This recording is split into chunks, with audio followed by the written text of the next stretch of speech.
Maria Magdalena. No? Sabi nga bakit ba si Maria Magdalena ay napili ng Panginoon para magpakitaan? No? Bakit hindi doon sa mga alagad? Pwede naman kay Mama Mary, di ba? Pero sabi nga si Maria Magdalena kasi sabi nga Special. Special. Amen. Special.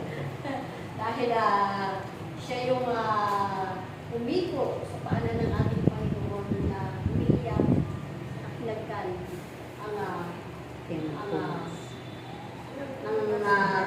hinagkan niya ang paanan ng ating Panginoon. Yung nasa ng kanyang buhok.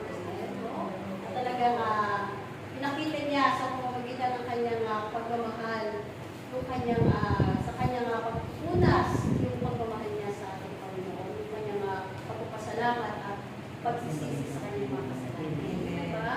Oo, kaya talagang kaya hanggang sa muling nabuhay ang ating Panginoon, siya ay patuloy na sumusunod sa ating Panginoon at kasama-kasama ng mga alagad. Amen? Talagang hindi niya iwanan ang mga alagad ng ating Panginoon.